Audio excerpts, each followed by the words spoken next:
Welcome to Fundraising Stories with Female Founders. I'm Julia Elliott Brown, the founder and CEO of Enter the Arena. I'm a serial entrepreneur and an expert in raising investment and business growth. Our mission at Enter the Arena is to empower female founders to fly through pre-raise and investment and onto the exponential growth of their business with investment expertise and business coaching. Here we share the stories of inspirational female founders who've raised investment to inspire you to do the same. You'll hear their honest accounts of what it was really like to secure funding, the highs, the lows, and the challenges they experienced on the journey. And along the way, we'll discuss top tips for how you can be successful too.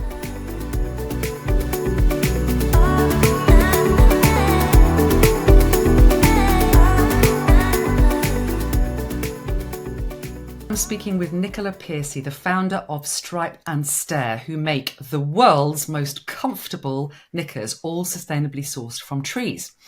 Now, Nicola is a bit of a serial entrepreneur. She's built businesses in multiple sectors, including a local community website, a business buying and selling property online, as well as running a cooking school, an events venue. She's also had several senior marketing roles, one for a wind-up radio business, another for a vodka brand. So she certainly had her fingers in a lot of pies. But in 2017, along with her co-founder, Katie Lopes, she set up Stripe and Stare, born from a need to have a great pair of pants that not only looked great, but felt great. Over the years, the business has expanded into loungewear, sleepwear, clothing, and is now a certified B Corp with sustainability at its heart. They sell in over 80 countries. They've got a team of 28 and have sold over 1 million pairs of knickers. That is a lot of knickers.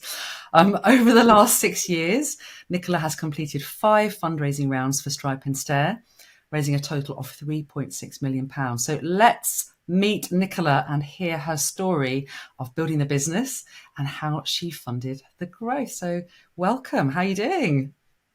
I'm good. Thank you. Well, thank you so much for having me. It's such an honour to be asked. It's great to see you. Last time I saw you, we were in a jacuzzi together, but that is a whole other story. A whole different story. So, okay, let's get personal from the get-go. What is so special about your knickers, Nicola? Well, they are, as you mentioned, sustainably sourced from beechwood trees, so they're super soft, 2 times softer than cotton. They've got flat lock stitching, no VPLs, no hungry bums, and they've been voted the world's most comfortable knickers by all our customers, as well as top publications, Vogue, Forbes, Harper's Bazaar, you name it. So yes. Wow. Good pair of knickers. I didn't know you could make knickers from trees. I know, wooden knickers. Who would have thought it? I mean, is that something that is an established thing, or was that something that you innovated? Yeah, the fabric is a company called Lensing, right, who are world first in sustainably producing fibre. Okay. So this fibre has been around for 30 years.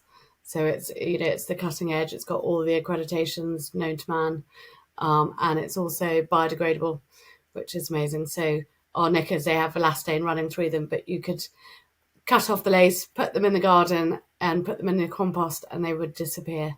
Wow, that's amazing. I mean, I have to say, I am a fan, and I will let you into a little secret. If this podcast interview wasn't being done as a video interview as well, I would probably be sitting here in my Stripe and Stare pajamas, because I don't really ever take them off. They're very stylish, very, very comfortable, and the knickers are too. Of course, I'm wearing my Stripe and Stare Friday knickers today. Oh, well done. It's always we give them to the team, and it's always who can wear a Wednesday on a Friday. Okay. And there are certain people who just cannot do that. No, I don't think I can do that. No, I can do that. Yeah. So I am really intrigued about kind of how you and Katie kind of got this off the ground. What made you? I mean, tell us more about the story. What made you want to set up this business, and how did you go about it? So Katie used to have some stores on the King's Road, a store on the King's Road, where she sold designer fashion like Chinty and Parker, Rag and Bone, brought all of those brands into the UK for the first time. And she got interested in underwear because she started selling hanky-panky thongs, and women used to come in and buy armfuls of them. And she's like, "What is going on? This is crazy." But obviously, we're English, and we want a full knicker. We don't want lacy thongs. We want a proper knicker. And so she looked around. She couldn't find anything, and so she started developing this knicker. And obviously, that was the time when we were all waking up to what the fashion world was doing to the planet. And so it was obviously just had to be sustainably produced. She had a great sort of market research, because she'd do one production run and then all the customers would come in and say, "Oh, I'm not sure about this label here." And, I remember sort of label gate when it was at the side, and we were like, "Oh, I'm not sure about that." So next production run, it moved to the back. And so, she had this great focus group, and she decided to close down the stores, and everyone was just loving the knickers. They became the best selling thing in the store. So we'd worked together in the past, and we were old friends. Her sister is one of my best friends. So we knew we worked well together. We knew we trusted each other. And she said, "Right, I want to set up a new business. Will you come on board? Be the yin to my yang." We're very fortunate that everything she's good at, I'm terrible at, and vice versa. And everything she enjoys, and I'm, I joked, so it's a very good team. And so and she also had a seed fund. She had someone who said, "Right, I've got some money. I'll invest it in a business if you get someone to come on the journey with you." So that's how we started in 2017. And fantastic. So you had the investment right. You had the investment right at the start then, which is fantastic. Yes, which is amazing. Okay. Which was a real plus. And being typical female founders, we were very conservative. We just wanted to start very small, test the market, go really slowly, just figure out what was best. And we launched. I think we got the funding and started the business, on Company's House at the end of August, and we launched at Spirit of Christmas. First sale, Spirit of Christmas, in October that year. So wow. It was fast and a whirlwind, and it's been non-stop ever since. Wow, you really didn't mess about, did you? Where are the knickers made? Where are you based? They are made in China with Adam, who created the first prototype that was sewed by Katie's mother, who still works with us as well. So he has been, Katie calls him her Chinese husband because they've spoken every day for 20 years. A little bit less now, but so he has been fundamental to the business, and so we work very closely with him still, which is amazing. And for those who need a kind of visual idea of what the knickers are like, because they're quite striking, can you explain a bit more about the kind of the design? Yeah, so they're sort of, our hero is the lace. So we've got lace on all three sides, and they're fun and they're joyful. And, our best-selling knicker day in, day out is a black knicker, but everyone has black knickers, and then they have the hot pinks and the greens and the oranges and the prints and the patterns as well. So, underwear doesn't have to be boring, and sustainability definitely doesn't have to be boring. Absolutely not. Fantastic. So that first bit of funding got you off the blocks and you were out selling, and then and you've raised a lot since. You've done a lot of fundraising around. So 2018. So you were working on a crowdfund, weren't you? Is that right? Sort of about a year later? Yeah. So about a year later, we'd sort of found our feet a bit, just, realized we needed to raise some money, decided to go and do a crowdfund. So I don't know for those who don't know, if you go onto the crowd cubes and the seeders, you have to raise, around 50% before you even get on the platform, because people like FOMO. It's if something's overfunding or if something's already funded. If you saw something on the website and was like, "Oh, we've raised £100 out of 100,000," everyone's like, "Oh, that's clearly a rubbish company." If you've raised 99,000 out of 100,000, everyone's like, "Oh, what's going on? This is amazing. I need to get involved." So, you have to start quite, so you have to find a lot of the money before you go out there. So we'd started to do that, and we sent an email out to our very small customer database at that time, and we got a really good response. We found some other angels from other different networks, and we had one of our directors of our company now came from that round, and his wife was an early fan, and he just emailed out of the blue and said, oh, if you've still got SEIS, I'll take it. We were like, who are you? Where does this come from? This is insane. So that was very exciting, and now he represents our shareholders on our board, which is lovely. Yeah. Okay. And crowdfunding isn't easy, is it? I mean, there's a lot involved in it. But while you were doing that, you had quite a seismic event happen in your personal life. And I'm sure this isn't easy to talk about, but are you happy to share what happened while you were doing that fundraise?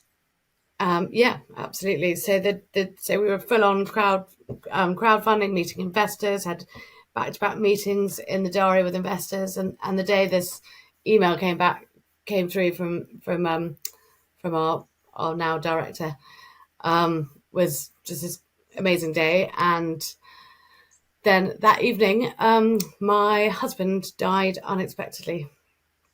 So basically just died in his sleep. So it was awful, obviously. I mean, yeah. Impossible shocking to at imagine. every level. Impossible to imagine. Yeah. And I mean, just awful. I can't imagine. And I mean, I imagine, so when something like that happens, I mean, your world falls apart. How did you manage to kind of get through it? Because you were running the business, you were in the middle of a fundraise, and then this happens. Yeah, so I mean, I remember the last text message, Katie said to me, was like, oh my God, can this day get any better? Because, we just had this big response from our director, and, we were nailing it. We were like, oh my God, this is amazing. And then obviously Luke died, which was just shocking on all levels. So it was really, really tough. It was, but when you're in that situation, I mean, obviously I then started doing, we had all these investor meetings the following week, and we pushed them out by a week. And then the next week I turned up and did a day of investor meetings in person, traipsing around London 10 days after Luke died, which was absolutely insane thinking about it now. I had full-on panic attacks between every single one. I sat there in a sort of dazed state, and not sure. I think we did get funding from some of them, actually. Yeah, I don't know how you got through it, and I just think how amazing that you managed to kind of hold it together.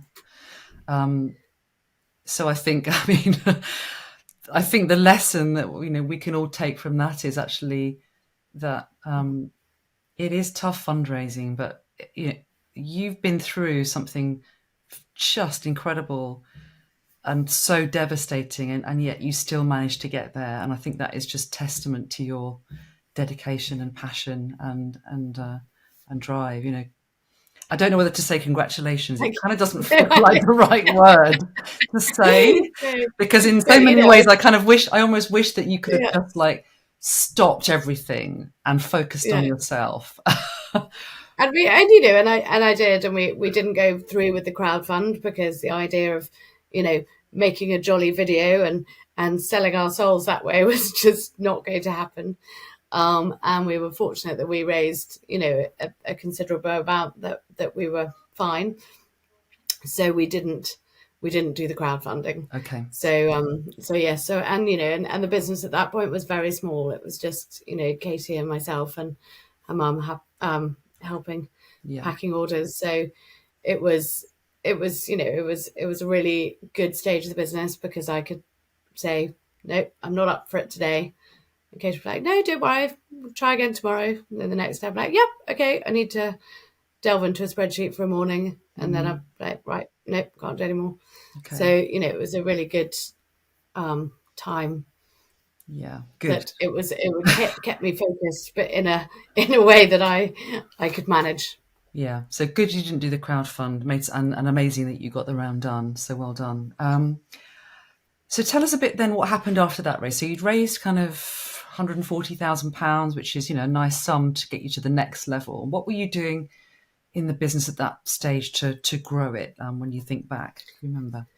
So at that stage of the business, we were very much, out and about, wheeling and dealing, all the Christmas markets, the Christmas fairs, Spirit of Christmas. Instagram was kind of 6 years ago. It was much easier to gift people and not expect huge sums for that pleasure. Mm-hmm. So so that was basically what we sort of focused on. We really built the business through word of mouth, which was just incredible. And then obviously a year and a half after that, we went into the pandemic. Yeah, so, it's just one thing after another, isn't it, really? What happened? Yeah. What happened to your business in the pandemic? What were your customers up to? Well, I mean, we sort of don't like to say this, but it was really good for us. We were in the comfort space. We were in the independent small business space. We were in the sustainability space. So we ticked all the boxes for people wanting to shop ethically and well and comfortably. And we had some great Instagrams. Fern Cotton wore one of our tie-dye sweatshirts. It went viral. We had a waiting list of like 600 people for this tie-dye sweatshirt. It was just crazy. And so we just managing all of that and getting through it, really. It was more about how do we get stock and how do we get orders out, rather than anything else. So did that then mean that you needed more funding to help support that massive growth? Yes, exactly. So then we moved into a warehouse. We needed a bigger warehouse. We do all our own fulfillment. Then we needed to make it a smart warehouse, so anyone could come off the street and pick an order, rather than Black Friday 4 years ago, which was chaos. People wandering aimlessly around trying to find a pink knicker in the shelf. Now it's a lot more streamlined and easier to manage. So yes, we needed all the funding to get the operations really sort of up to speed, and also then so that was kind of as well. So in the middle of a pandemic, huge growth, big investment needed to manage the production and streamline things. I imagine also to spend on marketing and all that good stuff. So you at that point you were sort of looking for a much bigger funding round. Is that right? So kind of more like a VC territory. Tell us about that, because it's very different, isn't it? Raising money from angels to going for that venture, bigger venture capital round. How did you feel about that? Yeah, so we came out of COVID, and we got some people to analyze our numbers, and they were all saying how amazing they were and how we really needed a strong growth partner to push growth. So we started looking at the VCs, and it was quite a lengthy process. And obviously you've got to do your due diligence on them as well.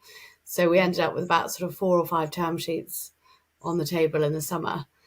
And so term sheets are basically when you get an offer from a VC. I know you know this, but for those out there that don't, you get a term sheet which is basically has all there. So they'll be like, okay, yes, we'll invest in you, but we want this type of share that gives out this type of dividends, or we want this special, or we want a discount, or they all have their own rules and terms and things that they want. So we chose BGF, the British Growth Fund. They are funded by the banks, so they're a lot less aggressive, I would say, than the private VCs. They're much more passive and supportive. So it felt like the right person to go to as that first entry level. Julia here. I hope you are enjoying this podcast episode. So let's just take a short break because I'd really like to let you know about the Fundraising Academy for female founders that I run. Now, if you're looking to raise investment and you'd like the very best training and support as you go through the journey, then I would love to help you. Because joining the programme is going to empower you with the strategy, skills and support you need for success with your raise. From ensuring you have an investable company, preparing your pitch assets like your pitch deck and financials, knowing exactly how to reach out to the right investors, how to have great conversations with them that lead to them investing in you. And you're going to get all the tools and templates you need and check-ins every week. And alongside all of that, we support you with your mindset and your confidence, which is so important when you're fundraising. You'll get to meet your peers who are going through the same process too, and you'll also have online support whenever you need it. You can join group coaching sessions, and you can also get one-to-one time with me too. We have helped dozens of amazing women raise investment through our programme, and we'd love to help you too. So if you'd like more information on the Fundraising Academy for female founders, then just go to enterthearena.co.uk and we'll see you there. Let's just wind back a minute, because it's every founder's dream to have 4 term sheets from VCs in front of them. Okay, that is a great achievement, because all of a sudden you've got some competition, you've got the choice. The power is with you. Yeah. So I'd love to dig in to that a little bit more and understand, how did you get 4 term sheets from VCs? What do you think you did that led to that position? What are the top couple of things, 2-3 things that really led to that result? Well, it's hard. We just went out there and just kept meeting people. We just met as many people as we could. We got introductions from people. We talked to probably hundreds of people. And, I suppose ultimately we've got a great product, and people saw the growth potential in it.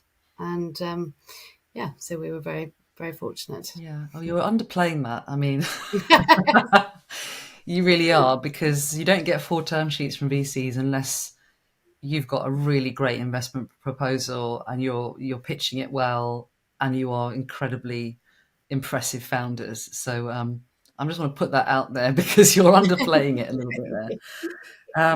When you saw those term sheets, and you looked at them, and I know you've already explained why you went with the British with the Business Growth Fund, because it's less aggressive. But when you looked at the other term sheets, were they very different? Were there things on them which you found not quite right, or made you feel a little bit uncomfortable about going down a particular route? Yeah, so quite a few of them have a sort of, you will exit in 3 years for this price, otherwise we can replace the entire management team. It's that kind of like, oh, okay, that kind of feeling. And also as well, it's like a marriage. You have to get on with that person. You have to trust those people.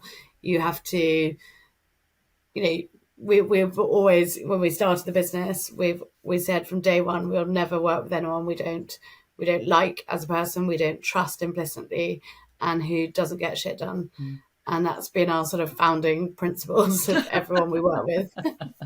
I love that. Do you get shit done? If not, move on. Yeah, exactly. Move on. But wow, they are quite, that is quite kind of aggressive terms. Yeah, I'm not sure if those are exact terms, but it felt, yes, exactly. It just didn't feel the right mix. One of them, I fortunately wasn't on the call, but Katie had to say no to one of them, and he literally threw his toys out the pram, and we were just like, thank God we're not working with you, because he was just absolutely said it was just like the worst breakup ever. Wow. I really want to know who that was. We might have to have a conversation off air on that one. Wow. It was a Norwegian one. Okay. Mm-hmm. It was a dragon in Norway. Oh, wow. Okay. Interesting. Okay. We can all just go and Google that and find the answer to that. So, and you mentioned due diligence, which is so due diligence. That the process of verifying all the things that you say are true to the investors, but also you mentioned about doing your own due diligence on investors. What due diligence did you do? So we called up a lot of the companies that they'd invested in. So we spoke to numerous people who had investment from them, who'd exited through them, who were currently with them. We spoke to other people in the market and the industry. So it was just sort of getting on the phone and seeing who we could talk to and find out what they were like day to day to work with. Did they come back in? How supportive when everything was down? All of those kind of questions that we wanted to kind of figure out. And I cannot stress how important that is. I mean, it's great that you did it. I see a lot of founders not doing that because they're in a bit of a panic. They're just so grateful that somebody's backed them. They're not stepping into their power. And even if you only have one investor on the table, never mind four, that due diligence piece is so important, isn't it? Because if you take an investor on that where there are red flags that people have raised, you're on a hiding to nothing. Yeah, absolutely. So listeners, due diligence, make sure you do it. And then on the flip side, the due diligence for us was a painful process, really? I would say. Was it? Why was that? Was it because the list of due diligence was so long, or? I think you don't realize quite how distracting it is and how full on it is, and and it's great because it gives you, going forward, the structure and organization that you need. But, when you've just had 4 years running at full speed and it's like, well, give me every contract you've ever signed. I'm like, and well, give me, so it's just relentless. And then you've got their legal team and then you have to have a legal team. And then you spend 3 hours on a legal call talking about whether reasonable should be in that clause. And it's wow, dementing. I mean, the due diligence piece, I think, my view on this is the sooner you understand the kind of due diligence that an investor will ask you, the better, because it's better to get all your paperwork and everything in order before you start your fundraise to minimize the time it takes at the end if you can. So it's all those things, isn't it? Like proof of all the contracts you have, and whether that's employees or suppliers. It's proof that your customer database is what it is, that you've got all your statutory paperwork in order. I mean, it's that. I mean, it can be it can be down to the detail of can we see the certificate that proves that you did get that degree from that university? Yeah, exactly. It is. It's relentless, but it's a very good practice and process to have done. Now, because the business is built on very solid organizational structures. Yeah, absolutely. I mean, you going out raising investment for a very female focused product. Did you get much pushback on that? Talking knickers to the investment ecosystem. I mean, not really, because we always sent them to the wives, girlfriends, sisters, everything else, and so they were always a good testimony. So so I think they got over the product quite quickly because they could see the numbers and the testimonials. Yeah, well, that's good, and I think that's trying to find a way to help them connect with the product by looping them, asking them to refer that to people who do understand the market is a good strategy. But it all sounds very exhausting. Yes, I mean, I remember we completed on the 17th of December, and I drove to my parents' house, and I physically couldn't leave their house till the 5th of January. Wow, did it absolutely wiped you out? Just absolutely wiped me out. Just absolutely brain dead on every level. But do you think, looking back, at that round in particular, is there anything that you would have done differently to try and kind of reduce that stress and that toll? Oh, that's a good one. It's hard though, isn't it, when you're sort of in it? And I think it's a bit like climbing a mountain, or I haven't had a child, but having a child, you think at the time, don't forget how awful this is. And then, and then it's like, oh, I'm sure it wasn't that bad. I don't know what I was making such a fuss about. So it's hard. I think it would be much easier now because we have those structures and processes in place, and we've got a bigger team. At that time as well, there was only, Katie and I running the business, and we had a sort of maybe 2 or 3 other staff. So it was very, very time consuming, and you're still trying to run the business. And then the moment you're stuck in legal chats for 7 hours of the day, no one's running the business. So then that starts to go down, and then the pressure goes up because why aren't you making sales? It's like, because I'm stuck in legal meetings all day. Yeah. So it's difficult, but with a bigger team, I think it would, be easier. It does sound like, I 7 hours in legal meetings. I'm sure it wasn't one meeting for 7 hours. It does sound excessive. It does sound quite excessive, but we won't go into the ins and outs of the quality of your legal team. It felt like that. It felt like that. Yeah, and the legals can be complicated, can't they? And again, it's about making sure that you absolutely understand all the things that you're signing up to, and do have good lawyers on board to help you with the process, because especially when you get to those bigger rounds and you're negotiating with experienced investors who do this kind of thing day in, day out, you've got to get it right, haven't you? Yes, exactly. And you've got to have someone who's got your back and who is looking out for you, not the other business. Yeah. So going back to your point of kind of remembering, that a fundraise is painful, like giving birth. Interesting that you then the next year went out and did another fundraise, which was 2022. So, but you approached that in a very different way, didn't you, in 2022? Yeah. So that one we again we always start our fundraising not really knowing where the money is going to come from, and so we decided just to email our customer database, which we hadn't done since 2017. So it was 5 years later, so it had grown considerably. So we sent them an email saying, does anyone want to become an investor? And we had the most insane response. From that one email, I think we got 500, 600 people interested, and 200 people became shareholders for 900,000. Wow, that's amazing. But it wasn't a crowdfund per se, or was it? No. Okay. So we just did it all internally through Seed Legals. Okay, so like a sort of like a private crowdfund, I suppose, with that many investors.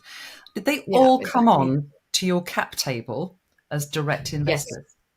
Yes. So you've got a lot of investors. Yes. So that is a bit messy on our cap table, but we are looking to tidy that up. Yeah, that is very unusual, actually. I'm interested to know kind of what was the Business Growth Fund's position on that as a major investor. How do they feel about having so many other smaller investors on the cap table? They were fine. Yeah, I mean, as I said, they're sort of very supportive, and they were fine. Yeah, no problem at all. Great. Well, that's good to hear. And of course, all those customers are going to be incredible brand ambassadors. So I think that's a really interesting point that people should be thinking about. Is actually, we hear a lot about crowdfunding, but it doesn't necessarily have to be done on a public platform. It can be done in a very private way. And those legal platforms are facilitating that, which is really quite something. Yeah, no, I mean, it's amazing. Seed Legals is a great platform for everyone who needs to raise money. Yeah. So Super when you look easy. back over this journey, with all these fundraising rounds to where you are now, do you think there's anything you would do differently if you could go back to the start again on the fundraising front? I think you always you never raise enough money, do you? True. each round, but then I suppose if you raised more money than you needed, then you'd probably spend it unwisely, and so it's a tricky one, because you need to raise enough money to keep you aware of what you're spending, and and conservative with what you're doing with it. And if you raise too much, then there might be well, there's always going to be waste and there's always going to be testing, but yeah, it's I don't know what you do. Definitely, it's hard. Yeah, maybe nothing. I mean, that's a perfectly acceptable answer. Well, I'm sure there's lots we could have done better, but yeah. You live and learn, don't you? I mean, I suppose if I flip the question the other way and think about, for someone listening to this who's maybe earlier on in the journey and thinking about that what's ahead, what advice would you give to them? I think you've just got to get out there, talk to as many people as you can. Don't take it personally. Doesn't mean that if people say no to you, it doesn't mean that you've got a rubbish business or, it's not viable. It just means that that person in that moment, in that time, doesn't have the funds, or, people have their own funding idea of what they want. So, they might be only interested in femtech. They might only be interested in D2C businesses. They might have already invested in something else. So, don't take it personally. Talk to as many people as you can. Always, when people say, "Oh no, I'm not interested," it's just like, well, no problem at all. But let me know if you can think of anyone else that might be. And it's just that continuous, keep going out there. Numbers game. It is a numbers game. And I think if you can, I would add on to that, as much as you can pre-qualify people before you spend too much time with them is good, because your time is very precious as a founder, and you need to protect your energy as we've talked about. And also, just when you do get those no's, to try and dig underneath the nose a little bit to understand why it's a no, because sometimes there's some really great feedback and insights that you can then take forward into your next investor conversation. Yeah, that's a really good point. Exactly. Get all that feedback and improve and make it better. Exactly. So we're always learning. So let's turn to the future. And I just want to touch on a really interesting point, because you recently had some incredible PR when you were featured by none other than Oprah Winfrey. And I would just love to hear more about the impact that's had for you and what that means for you, if that's linked to kind of where you go next, because I think the US is in your sights, isn't it, for future growth. So tell us a bit about the Oprah experience. That was a moment. So we knew we stock a store in the US, her local boutique, and we didn't know it was her local boutique when we stocked it. And Katie, my co-founder, has been obsessed with Oprah since day one, and has been saying, we need to get on Oprah's favorite things list. We need to get on Oprah's favorite things list. So this has just been manifesting in the background for the entire time we've had the business. And so we suddenly get a call from the store saying, Oprah's been in, she loves your stuff. Can you basically send us some more in every colour you have and everything else? I had to stop Katie from sending the entire warehouse to Oprah. So she got a big box of stuff. She paid for it all. We knew she had her hands on it. And then a couple of months later, we saw her on Instagram wearing our sweatshirt and lounge pants on a yacht, reading a book, as you do. So we were just like, I know, exactly. It's where we all want to be. So we obviously were like, Oprah, oh my God, I can't believe you're wearing our, little England's lounge stuff. And she replied saying, I love it so much. I have it in every colour. And so we started working with Kismet to develop, and we knew she wanted another colour. We knew the colour of purple was coming out. So we developed a purple range, a lavender, because she doesn't like bright colours. And we sent it over there, knowing that Oprah's favourite things list was coming up soon as well. And then we got the call up to say that we were on the list. So it was very exciting. And a call with Oprah, surprise call with Oprah, was thrown in as well. It's just... Oh my God. And what impact has that had for you? It's been amazing, actually. Yeah, no, it's had a really good impact. The press on Oprah's favourite things list is huge in the US, so it's just generated a lot of eyes on us, the brand, and we sell it on Amazon US. We have to sell that product on Amazon US, so that's been an eye-opener as well, getting into Amazon and working out that. So, I mean, already 15 to 20% of our D2C business is through the US, organically. But it's definitely a focus for us going forward. So in line with your historic pattern of having a fundraise every year, oh God, don't. Is that going to continue? What's the plan on that, Nicola? No, hopefully not. Yes, hopefully we're done with fundraising. Yeah. We're obviously in the process of one now, just a tiny one. Just completing that in the next few weeks, and then unless we have to raise sort of 5 million to take over America in 5 years' time, we'll see. But it will be the last fundraise, the last one ever, and then hopefully it's going to be you on that yacht wearing your loungewear, sipping champagne. That's the idea. We'll see. Fabulous! I love it. Lot of hard work to get there still. Yeah, well, a great journey and such an impressive growth rate. Testament, to you and Katie and the absolute, unparalleled quality of your product. So if you're listening and you haven't checked out Stripe and Stare, please go and do that. Congratulations on all your success. We wish you all the best for the very future. Please keep us posted, and maybe I'll see you in a jacuzzi again soon, Nicola. I hope so. Thank you so much for having me. All right, take care. Thank you. Thank you. Thanks for following Fundraising Stories with Female Founders. This content is all provided to you for free, so if you've enjoyed today's episode, please subscribe so you never miss another one. Enter the Arena has helped hundreds of female founders fly through pre-raise and investment and onto the exponential growth of their business. Our first-hand experience, expert guidance, and proven programs help female founders unleash the Wonder Woman inside. To see if we can help you do the same, head over to www.enterthearena.co.uk. I'm Julia Elliott Brown, and I look forward to talking with you soon.